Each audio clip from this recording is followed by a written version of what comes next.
Assalamualaikum warahmatullahi wabarakatuh. Perkenalkan, saya Ulia Bezatasya akan mempresentasikan hasil kerja saya, yaitu metode inverse varians pada penelitian yang berkaitan dengan pengujian terapi B-blocker dan gagal jantung dengan moderator umur kurang dari 59 tahun dan umur lebih dari sama dengan 59 tahun. Kemudian yang pertama di sini ada latar belakang. Untuk menganalisis data penelitian, terdapat berbagai macam metode atau teknik yang dapat digunakan dengan ilmu statistik. Salah satu teknik atau metode ini dapat menggabungkan dua atau lebih penelitian sejenis, yaitu penelitian dengan topik yang sama.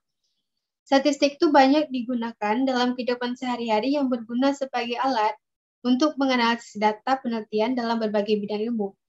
Statistika ini adalah ilmu yang mempelajari tentang metode dan aturan sistematik yang berkaitan dengan mengumpulkan, mengolah, menarik kesimpulan atas data yang berupa angka.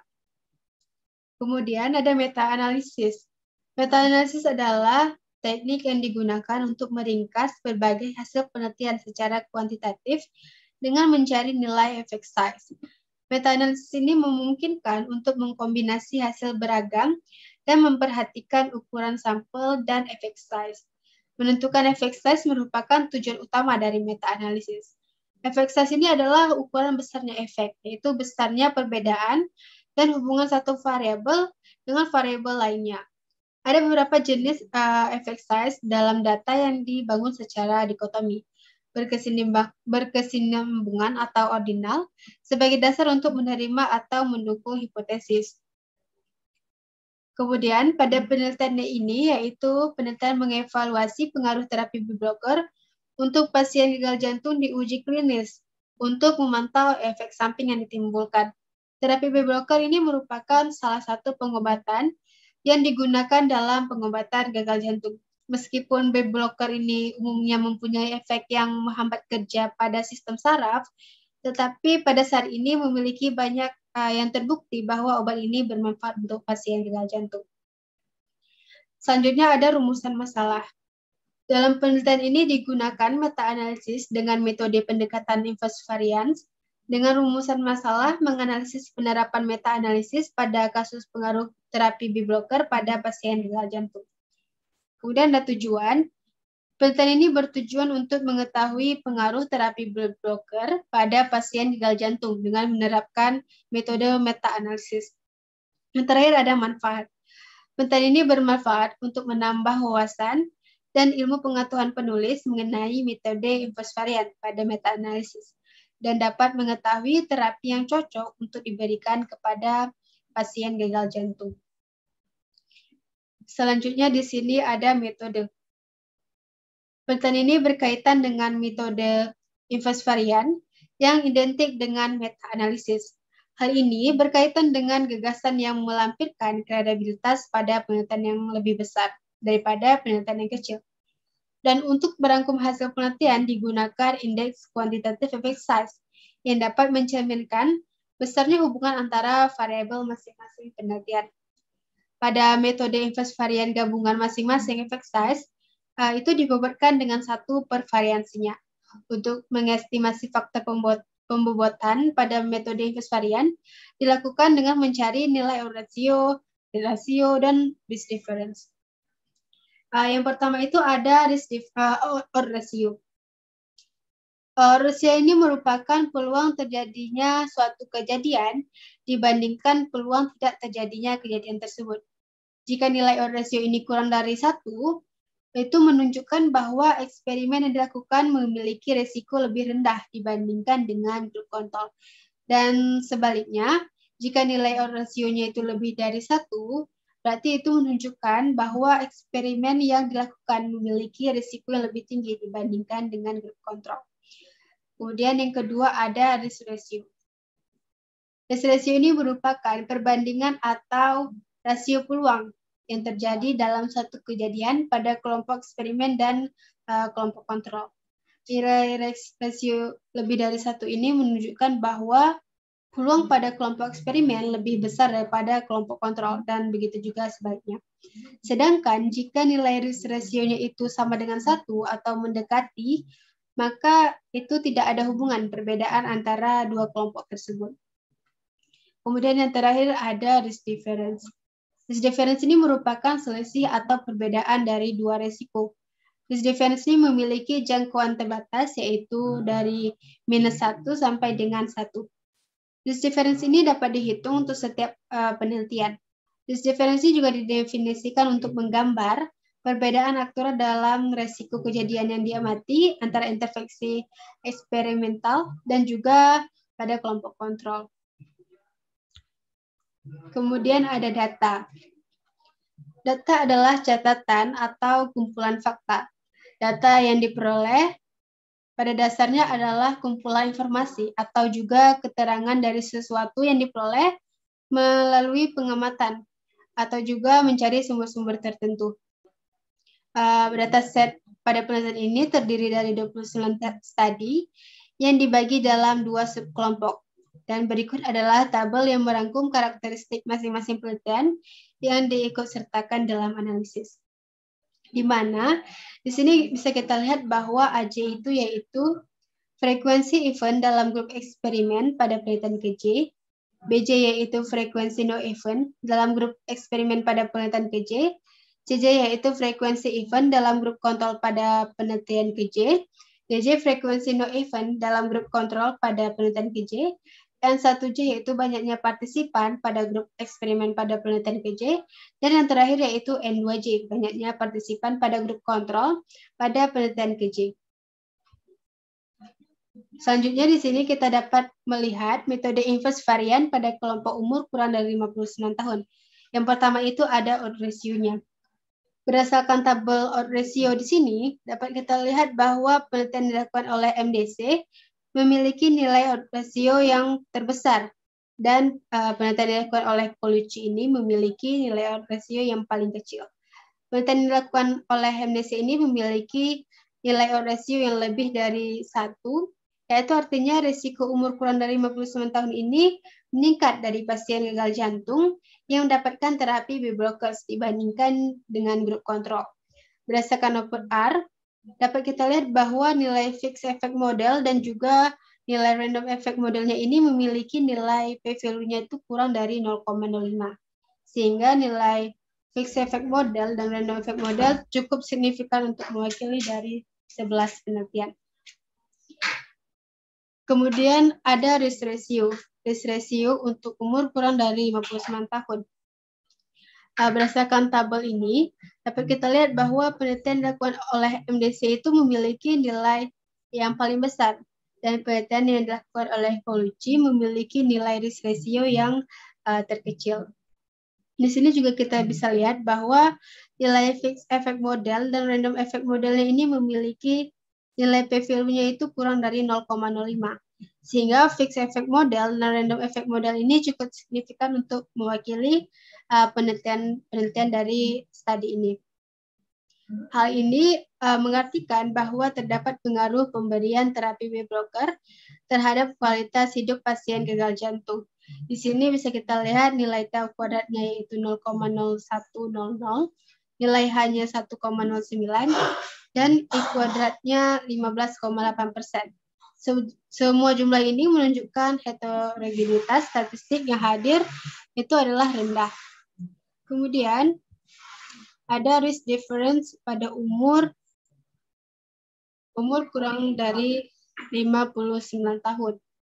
Berdasarkan tabel risk difference metode inverse, dapat kita lihat bahwa penelitian yang dilakukan MDC juga memiliki nilai yang paling tinggi, dan penelitian yang dilakukan oleh BART memiliki nilai risk difference yang paling kecil.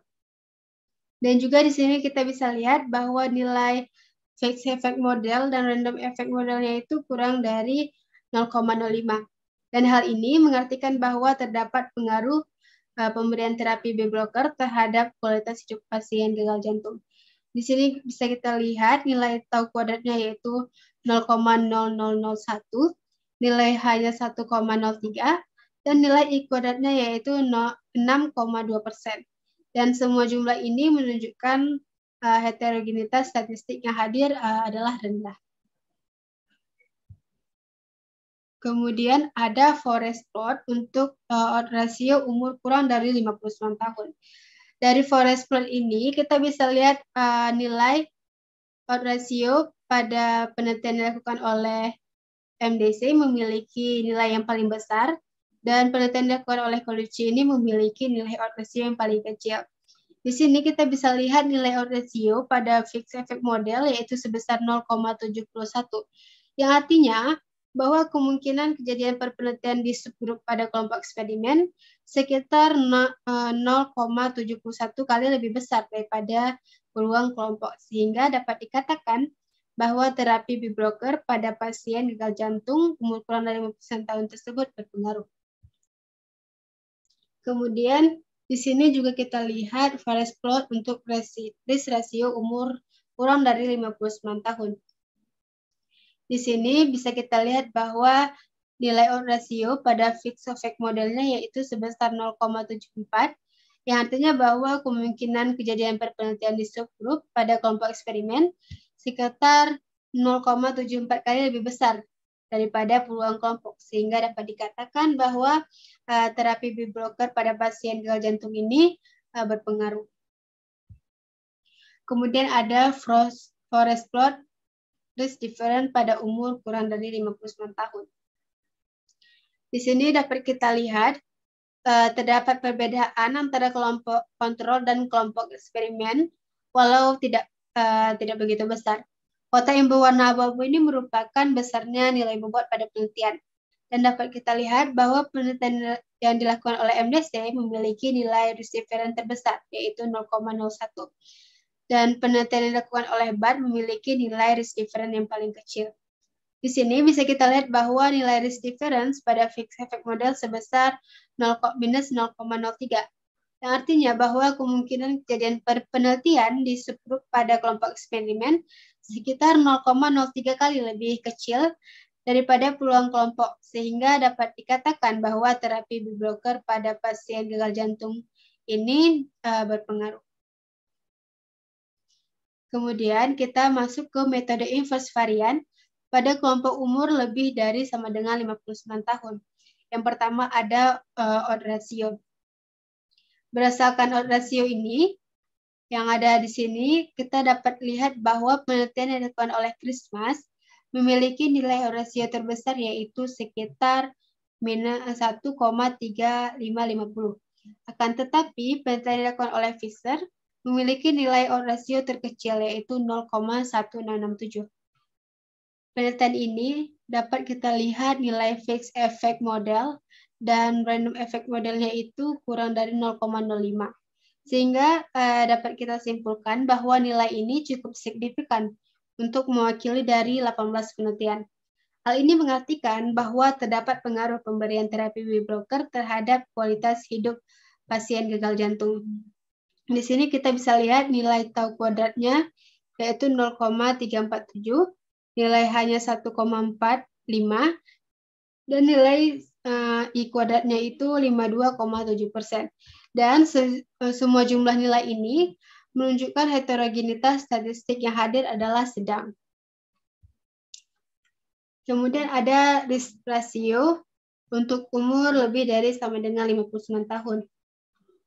Di sini dapat kita lihat bahwa nilai fixed effect model dan random effect modelnya itu juga kurang dari 0,05. Dan hal ini mengartikan bahwa terdapat pengaruh pemberian terapi B-blocker terhadap kualitas hidup pasien gagal jantung. Di sini kita bisa lihat nilai tau kuadratnya 0,0317, nilai hanya 1,58, dan I kuadratnya adalah 60%.